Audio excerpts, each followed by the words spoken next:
এই হৃদয় বিদারক দৃশ্য দেখে হয়তো নিজের চোখের পানি আর আটকে রাখতে পারবেন না। ৭৮ বছর বয়সী আব্দুল গফুর মল্লিক জন্ম থেকেই অন্ধ।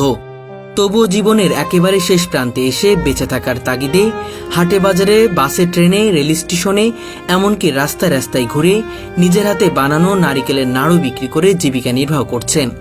আমার মার পেটের থেকেই আমি জন্ম অন্ধ। তাহলে চলাচল করেন কিভাবে? আল্লাহ চালায়, যে আল্লাহ সৃষ্টি করে পাঠাইছে সেই আল্লাহ মানে চালায় না। এটি শুনে হয়তো অনেকেই মেনে নিতে পারবেন না, তবে কষ্ট হলেও এটি নির্মম সত্য। বয়সের ভারে পিঠ বেঁকে গেছে, শরীরের চামড়া কুঁচকে গেছে। তার প্রতিটি পদক্ষেপ যেন বলে দেয় শরীরটা আর আগের মতো সাড়া দেয় না। পা টিপে টিপে চলতে হয় তাকে। কষ্ট যদি হয় তাতে তো আল্লাহ কইছে কষ্ট করে খাবে। নবীদের শিক্ষা করুণা, ভিক্ষা মেহনত করিয়া খান। আমি ওই কারণেই ভিক্ষা করি না। পাও টিপে টিপে যাই, মানে আল্লাহ আমার একভাবে চালায় নেয়। তার চোখে মুখের ভাঁজে লুকিয়ে আছে শত কষ্ট, তবু মুখে শান্ত এক হাসি। চাহনিতে নেই অভিযোগ বা হতাশা, আছে এক অদ্ভুত ধৈর্য আর প্রাপ্তি। উনি অনেক কষ্ট করে, বয়স্ক মানুষের রাত ধরেন দিন নেই রাত নেই, এই আইটিয়ে যায় ভান্ডারিয়া। উনি খুব কষ্ট করে চলাফেরা করে রাস্তা দিয়ে। ট্রেনে যাবি আসবি, করে মুড়ি নিয়ে যায়, এত করে মুড়ি নিয়ে যাবে, মুড়িই খায়। উনি কোথায় কিছু কিনে খায় না। উনি আর্থিক অবস্থা খুবই। আব্দুল গফুর মল্লিক যেন কোটি মানুষের ভিড়ে এক অনন্য প্রতীক, যিনি অন্ধকারেও নিজের আলো খুঁজে নিয়েছেন। টাকা চিনি কেবে 5 টাকার কয়েল দিলে ঠিক পাই, আবার 2 টাকার কয়েল দিলে 5 টাকার নোট। আমি বলে যাই দেখাও। আবার ওই 10 টাকার নোট জিনিস দেয়, তা নিয়ে 5 টাকার হাতে মাপ দেয়। একটি জিনিস যা যেন তার দারিদ্র্যের চিহ্ন স্পষ্ট করে, খালি পায়ে ময়লা ও ছেঁড়া লুঙ্গি পাঞ্জাবি পরে তিনি। কারণ আর্থিক সীমাবদ্ধতার কারণে ভালো কোনো পোশাক কেনার সামর্থ্য নেই। ভালো পাঞ্জাবি দেবে জুটাবো, এরকম করবো, যেগুলো আছে সেগুলো করি।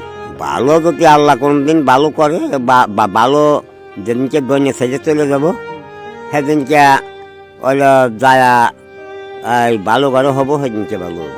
এই চিত্রই যেন তার জীবনের এক অদ্ভুত বাস্তবতা তুলে ধরে, যেখানে দারিদ্র্য সংগ্রাম প্রতিদিনের সঙ্গী। সন্তান নাই কোনো? আল্লাহ দেয় নাই, আল্লাহর খেলা। আল্লাহ না দিলে পাওয়া যায়। দর্শক, আজকের এই প্রতিবেদনে আপনাদের সামনে তুলে ধরছি আমাদের সমাজের এক সত্যিকারের নায়ক, আমাদের সুপারহিরো আব্দুল গফুর মল্লিকের জীবন সংগ্রামের গল্প। ওনার আমি ছোটবেলা থেকে চিনি, এগুলো বিক্রি করে উনি টাকাও চেনে। আমরা শয়তানি করে তখন 4 আনা ছিল, 8 আনা ছিল, দিতাম, নিত না, টাকা না 1 টাকা দিতাম, 2 টাকা দিতাম, তখন চিনতো। হ্যাঁ, উনি মানুষ খুব ভালো, এই ব্যবসা করে খায়। রাজবাড়ী সদর উপজেলার পাচুরিয়া ইউনিয়নের খোলাবাড়িয়া গ্রামের এই বৃদ্ধ মানুষটির জন্ম থেকেই অন্ধ, কিন্তু জীবনযুদ্ধে তিনি কখনোই হার মানেননি। আমি এমন ভাবে চলি যে ট্রাক এটার ভাড়াটা আসে, হঠাৎ যদি বাজার দিতেন শেষ। সেই কারণে মানে যে রাস্তা আর কি। ছোটবেলা থেকেই দারিদ্র ও অন্ধকার তার নিত্য সঙ্গী। রাস্তায় এরকম চলাচল করি, আর এক পাশ দিয়ে মানে ঠিক মতো যাই। আবার যদি কারোর দেখলাম দেখাতে বলে আমার ধরো তো একটু, আমার একটু ইয়ে দাও, তা মানুষে দেয়। মাত্র 9 বছর বয়সেই শুরু হয় তার সংগ্রামের পথ চলা। ঢেকি পাড় দেওয়ার কাজ করতেন তখন। ছোটবেলায় কাজ টাজ করার ভিতরে মানে আমার কোনো বড় বোন ছিল না, এই দান বানছি দেখিতি। কিন্তু ভাগ্য যেন কখনোই তার পক্ষে ছিল না। 16 বছর বয়সে তার বাবা তাকে বাস স্ট্যান্ডে ভিক্ষা করতে বলেন। সেই কথায় গভীর কষ্ট পেয়েও তিনি দৃঢ় সিদ্ধান্ত নেন, ভিক্ষা নয়, নিজের হাতেই পরিশ্রম করে জীবন চালাবেন। এক সেবেলা কোরআন শরীফ পড়ে আত্মা তুলে টাকা নেই, আমার হলো আমি ছোট ব্যবসা করবো না। তাই খাবি কি বলবো, আমার খাওয়াবি আল্লাহ। মাত্র 5 শিকে পুঁজি নিয়ে কিনেছিলেন 5 প্যাকেট বিড়ি। সেই দিয়ে শুরু হয় তার প্রথম ব্যবসা। এই 5 টাকায় ছিল তার আত্মসম্মানের প্রতীক। 5 শিকে দিয়ে 5 প্যাকেট বিড়ি নিয়ে, বিড়ি ছিল 4 আনা করে, বেচতাম 5 আনা করে। তারপরে ভান্ডারিয়া বাজারে বেচতে গেছি।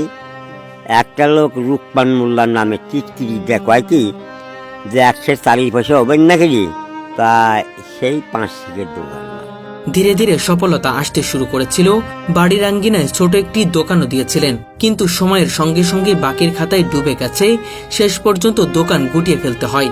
যত রং বেরঙের বিস্কুট কিনি, আনারকুলি, টোস্ট, নাড়ুয়া, হেসমা 200 টাকা হওয়া 200 টাকা সব আনছি, আর যে হলো হওয়া 2 টাকা সব আনছি, বেশি হলো 3 টাকা করে, একখান হলো 2 পয়সা করে, 3 পাই। তবুও তিনি থেমে যাননি। জীবনের শেষ বয়সেও আবার নতুনভাবে শুরু করেন নিজ হাতে তৈরি নারিকেলের নাড়ু, বাদাম ও হজমি বিক্রি করে সংসার চালানো। আমরা ছোটবেলাতে দেখতেছি নাড়ু বেছে, পাপড় বেছে, দেলকুচ বেছে, আমরা 4 না 10 পয়সা দিতাম, আবার ট্রেনের তলে দিতাম যে দিয়ে বড় করি, উনি কে চলবি না হরা, তারপরে টাকা 1 টাকা দিতাম, এক হরিং মার্কা টাকা দিয়ে খাইতাম। আগে 4 একটা নাড়ু বেচতো, এখন বেছে 2 হলো 10 টাকা। গ্রাম থেকে নারিকেল কিনে নিজ হাতে দা দিয়ে কাটেন, তারপর নিজেই কুড়েন, গুড়ের সঙ্গে মিশিয়ে তৈরি করেন সুস্বাদু নারিকেলের নাড়ু। নারকেল কিনে আনিয়ে বাসায় আনিয়ে ছুলিয়ে তারপরে যে নারকেল বানিয়ে যে নাড়ু তৈরি করি। আশ্চর্যের বিষয়, চোখে দেখতে না পেলেও সব কাজ নিজেই করেন। নারিকেল কাটা, কোড়া থেকে শুরু করে নাড়ু গোল করা পর্যন্ত। তারপর প্লাস্টিকের ছোট ছোট বয়মে ভরে টিনের বয়মে সাজিয়ে প্রতিদিন বেরিয়ে পড়েন জীবিকার সন্ধানে। একটা নারকেলের তো 25টা বানালাম, আর 25টা হবে নি, গাড়ি ভিতরে গাড়ি ফেরে, মানে দেশ বিদেশের লোকে খায়। 5 টাকা করে, আর যদি একজনের যে কোচে ধরে নেয় তাহলে কোচের দাম 10 টাকা, নাড়ু হইলো 25টা আছে, 100 টাকা, এই 135 টাকা। সেই বয়মের ওজন প্রায় 7 থেকে 8 কেজি, অথচ তিনি তা হাতে নিয়েই চলেন পায়ে পায়ে। রিক্সা ও ভ্যান ভাড়া দেওয়ার মতো টাকাও তার হাতে থাকে না। ওজন 7-8 কেজি হয়। 7-8 কেজি নয়, 7-8 কেজি আপনি একাই বহন করেন? হ্যাঁ, তাহলে তো অনেক কষ্ট হয় মনে হচ্ছে। ওয়াষ্ট আল্লাহ দুনিয়াতে পাঠা দিছে, নবীরও আল্লাহ দুনিয়াতে পাঠাছে। নবী তো কষ্ট করছিল, নবী না খায়া পেটে পাথর বাঁধ দিয়ে মানুষ কত কষ্ট করছে, তাই সেই নবীর উম্মাদ হরিদ জায়গা সেরকমই চলা লাগে। তাই প্রতিদিন 2 থেকে 3 কিলোমিটার হাঁটতে হয়, কখনো বাসে, কখনো ট্রেনে, কখনো রেল স্টেশনে কিংবা বাজারে। যেখানে যান তার মুখে একটাই ডাক, লাগবে নারিকেলের নাড়ু। কেউ কিনে নেয়, কেউ ফিরিয়ে দেয়, তবুও তার মুখে অভিমান নেই। তিনি জানান পরিশ্রমী তার পথ, আর আল্লাহর উপর ভরসায় তার শক্তি। নাড়ু বিক্রি করতে যাইল, প্রথমে বিক্রি করি ভাঙার থেকে চলে যাই হলো আপনার হেই ভাটিয়াপাড়া। ভাটিয়াপাড়াতে চলে আসি দৌলত দিয়ে, দৌলত দিলেতে আসি নামি 5 না, আমি আড়াইনি, ওই আল্লাহ আনে। প্রতিদিন সকাল থেকে রাত পর্যন্ত কাজ করে আয় মাত্র 200 টাকা থেকে 300 টাকা, কিন্তু সেই টাকাতেই চলে সংসার। হরে আল্লাহ জিরো বান্দায় আমি নবীজির উম্মাত, দিন তারিখের খেলাধুলা করিতাছি দুনিয়ায়। 78 বছর 8 মাস বয়স দিলাম পরিচয়, নাম ঠিয়া আমার গফুর মল্লিক সবাকে জানাই। পিতার নাম শ্রী সাধু মল্লিক, খোলাবাড়ি আর গ্রামে বাড়ি সবাকে জানাই। গফুর মল্লিকের পাশে রয়েছে তার জীবনের অন্ধকারের আলো ছড়ানো সঙ্গী স্ত্রী নূরজাহান বেগম। নাড়ু তৈরি, বাদাম ভাজা কিংবা বয়ম গোছানো, সব কাজে নীরবে সহযোগিতা করেন তিনি। আমি তা তৈরি করি, আমার স্ত্রী তৈরি করে, আমার বিবি, সবকিছু আমি কি করি, উনি পাক দিয়ে দেয়।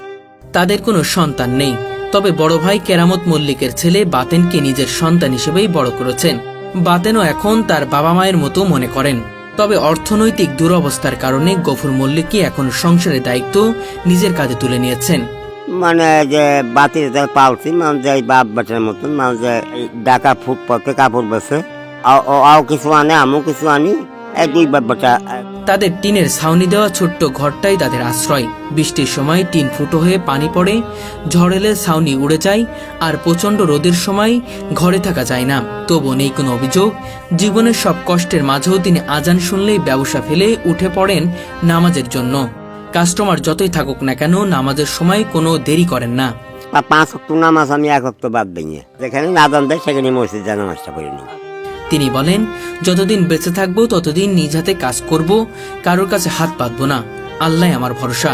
এই একটি বাক্যই যেন লুকিয়ে আছে তার জীবনের সারমর্ম। একজন মানুষের অদম্য বিশ্বাস এবং আত্মসম্মানের গল্প। আব্দুল গফুর মল্লিক হয়তো গরিব, কিন্তু আত্মসম্মানে তিনি অত্যন্ত ধনী। পরিবার সংসার নিয়ে কি সংসারটা চলছে? আল্লাহ চালাইতেছে। তার অন্ধচোখের পেছনে আছে এমন এক আলো যা আমাদের শেখায় জীবনে দৃষ্টি না থাকলেও দৃষ্টিভঙ্গি থাকলে মানুষ হার মানে না। তার প্রতিটি পদক্ষেপ যেন আমাদের মনে করিয়ে দেয় জীবনের প্রতিটি সংগ্রামী এক একটি শিক্ষা। জন্ম কত সালে মনে আছে? যখন নাকি হিন্দুস্তান পাকিস্তান হয়, আমি সেই সনের জন্ম। এই বৃদ্ধ অন্ধ মানুষটি আজও প্রতিদিন টিনের বয়ম হাতে বের হন, শুধু জীবিকার জন্য নয়, মর্যাদার সন্ধানে। তার কষ্ট, তার পরিশ্রম, তার অদম্য ইচ্ছাশক্তির গল্প আমাদের হৃদয়কে চিরকাল অনুপ্রেরণার আলো ছড়াবে। আমি এখানে দোয়া চাই যে যাতে কব্বরে যাবার পারি, জান্নাতে যিনি যাই, এই হইলো আমার দোয়া। আব্দুল গফুর মল্লিকের জীবন একটাই কথা বলে, অন্ধ চোখেও দেখা যায় যদি হৃদয়টা আলোর হয়। দর্শক, আমার পাশে যে বৃদ্ধ মানুষটিকে দেখতে পাচ্ছেন, এই বৃদ্ধ মানুষটির প্রতিবেদন দেখার পরে হয়তো নিজের চোখের পানি আর ধরে রাখতে পারবেন না। ৭৮ বছর ৮ মাস বয়স বৃদ্ধ গফুর আলীর। তিনি আজও জীবন জীবিকার জন্য কঠোর পরিশ্রম করে চলেছেন। বাসাতেই বানাচ্ছেন নারকেলের নাড়ু, সেগুলো নিজেই বয়মে প্যাকেজিং করছেন এবং সেগুলো নিয়ে রাস্তায় রাস্তায়, রেল স্টেশনে, বাসে বিক্রি করে যা উপার্জন হচ্ছে সেটা দিয়েই পরিবারটা চালাচ্ছে। নেই কোনো সহযোগিতা কিংবা কারো কাছে হাত পাচ্ছেন না তিনি।